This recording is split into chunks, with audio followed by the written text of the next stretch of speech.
We always talked about the difference between, we have what we call SIGINT, signals intelligence, and HUMINT, that's human intelligence, that we were actually using hidden cameras to record internal thefts.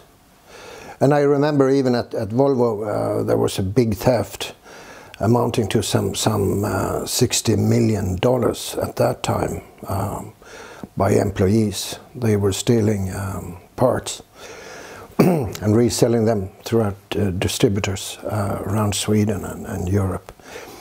And that is what we might have called signals intelligence, that we could also intercept walkie-talkies and people talking to one another, communicating. But the most important was at that time, and still I consider, is human intelligence. You talk to people and you try to find out what they're doing and whom they know, and if you could get some tip. And over time, now we come to the internet age. It has sort of replaced signal intelligence. So what we usually we talk about OSINT, open source intelligence, and we still talk mostly about human intelligence. It's really essential to be an expert. And I'm in Kiev now, and we have some people here employed that are very good at open source intelligence. We can find out a lot of things about people on the open internet and on the dark net. And it's somehow difficult to define what is the normal internet and what is the dark net. It's nothing. The dark net is not a criminal side of the internet, but I would say today that 85% of internet is actually in the dark net, and only 15% is what normal people can access. And that's my main position today, to find talented individuals within the internet. I think about half of our clients today are US based. 25% are actually Russian interests, and 15% are British interests. And that leaves us only 10%, the rest of the world. But we have customers from Japan, from China, India, South America also. We handle cases with and against banks and insurance companies throughout Europe mainly. One of our biggest clients today is a United States medical insurance company, and we have had multiple cases for them annually during the last 5 years. It's Europeans that undergo medical treatment in America, and they don't pay the bills. And even Boris Yeltsin, Boris Yeltsin would be more proper to pronounce it. When he needed a bypass, he actually used doctors from Texas. But he was a president of Russia, so obviously they came to Moscow and not the other way around. But I would estimate that around 400 Russian citizens go to America each year to make a heart bypass. And it's males, plus 65, mostly smokers. And there are a lot of other males from Hungary, Sweden and Germany that also goes to America. And the price for one bypass at a luxury, top-notch medical institution or hospital in America is between 195 and 225,000 US dollars. And you pay 50% in advance, and you pay the remaining 50% after the operation, and there is a sort of an observation period of 1 week.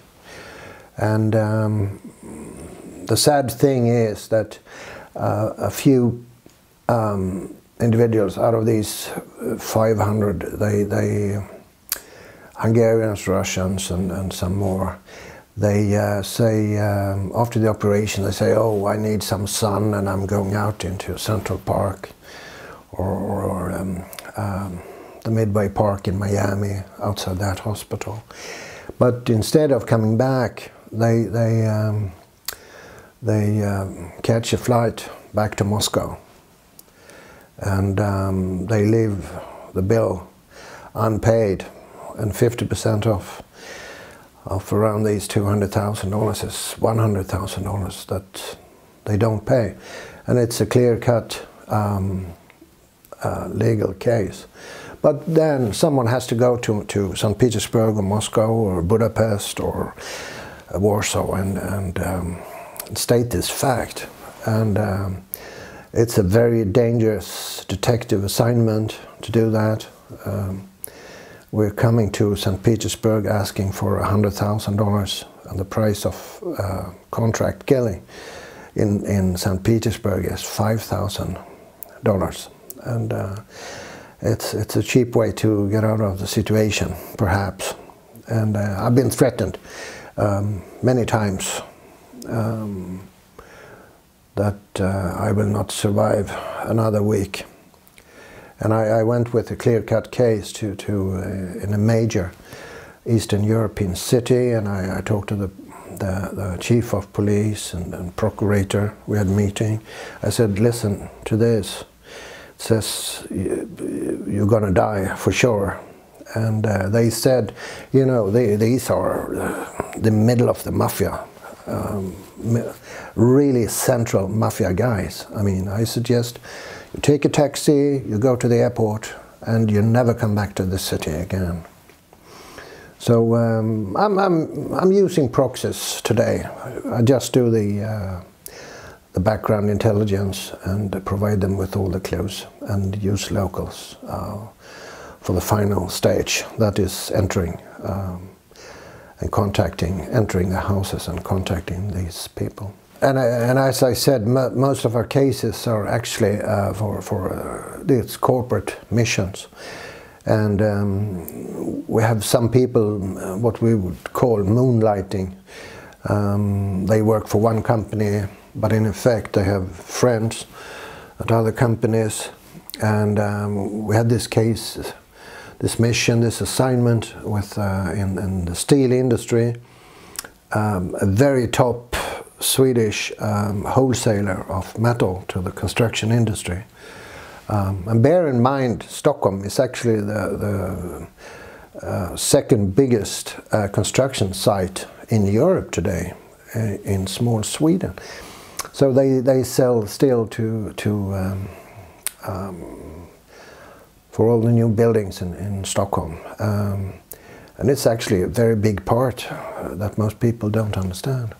And in effect, all the lucrative and very profitable contracts, this guy was giving a friend's company, and we're talking about hundreds of millions of kronor that disappeared. And he didn't do it to be a nice guy. He received some kickbacks, surely in the millions. And we found out everything, and this company did not want to proceed to court, but he was, if he was fired, he could demand up to 1 year's salary. And so we said to him, I just presented the evidence, look here, we know you've done this, you probably made $1 million or so, and if you sign this contract, you go voluntarily today. No, he said, I want 1 year's salary because you're obviously firing me. And I said, no, we're not firing you, but we will go to court and we will demand a police investigation, and I will contact them this afternoon unless you sign this contract. And the guy went nervous, and I said, you know, that's the only reasonable thing you can do, just to resign voluntarily. And he did. I had personally, when I was 27, assignments from Securitas. Today it's the biggest security company in the world. They own Pinkertons, for instance, in America. And I worked directly for the chairman and the managing director of this whole group. And it was in Switzerland, and we had some assignments in France for them. And they asked me, couldn't you join us on a permanent level? And I said I prefer to run my own shop. And so things evolved as a natural consequence, and we went into this private detective. We were retained as private business intelligence, private business detective, to look at competitors, to look at hostile acquisition initiatives, also protecting companies from being targets of hostile actions. So I had personally like 10 plus public Swedish companies in this sector, and turned natural too. It's just a denomination. We were actually private detective long before we called ourselves private detectives, it became more and more advanced that we ended up in court, and then I was retained to actually, instead of a lawyer, to prepare the court documents with all the evidence needed. And it's a cumbersome process, requiring between several countries, and it has become our specialty to really provide evidence and proof in business courts, commercial courts, rather than criminal courts that we had done before. So we're gliding towards the business sector, and it's more profitable, and it's a nicer environment generally than dealing with some raw brutes committing burglary, committing thefts. And we have this competence now with legal competence, and we have the internet sector that's becoming more and more important. Today I think 60–70% we work on internet, like so many other professionals. And we're really at the edge of internet and cybersecurity today. And I advise, or I've seen so many things that is going on, and people are trying to access the customer base, the client base, the price lists, the transfer pricing scheme at multinational companies, blueprints for new products, blueprints for their milk cows, where they make the money today. And it would be a devastating experience for any company to have a major competitor from China or Russia to find out the price levels that you offer specific customers in globally. So it's business intelligence is really a necessity. I mean, you cannot run a company today without protecting your integrity and your secrets, whether it is through overt or covert operations. And the most dangerous people are, of course, as always, the internal fraudulent person is a very dangerous person. And it happens in Sweden. We had this guy now 6 months ago. He was selling to Russia secrets from both Volvo and from Scania about military vehicles and trucking descriptions, blueprints of the next generation of trucks, That is actually one of the major Swedish export sectors, heavy trucks. And you know, again, you have to prove that someone is not only has a malicious intent, but actually acts were taken, money were exchanged, and there are new types of criminals, very intelligent criminals, specialists in internet. So that's why we're actually having a big operation in Kiev. We have a new partner there. He's a doctor of law, very sympathetic and competent person. And during 2021, we made a movie for Swedish television. It's called The Hunt for Zlatan. It's about the most public crime for the last 20-30 years in southern parts of Sweden. Hooligans cut down the statue of Zlatan, and they cut off his nose several times. It has been a very public case. So we're making a documentary about that. Next year we are planning to make another documentary movie about cryptocurrency, and we will call it The Hunt for the Crypto. And it's very big in Russia and Ukraine. In Ukraine there is even a cryptocurrency bank. I think for the future, one should really be proactive. Preparedness is the key to success and victory. You have to know, you have to keep very secret and in very good order all your codes on internet. We have several clients today. We are preparing special computers for them. And most people say keep the thieves outside your space. And that may be true in the physical world, but in computers, and in the computer world and on internet, we say let them in and see who they are. So we have special programs that where we can detect who is coming in. We invite them almost in, and to follow up who is doing this and what is their objective. What do they want? You know, I don't believe that it's a joke. We are under attack several times,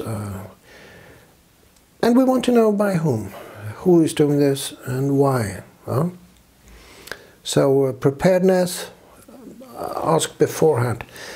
If you come too late, people have stolen your blueprints, your client lists, your banking details. You know, it's very difficult for us to achieve something. We also need time to look into the situation and to develop an active defense.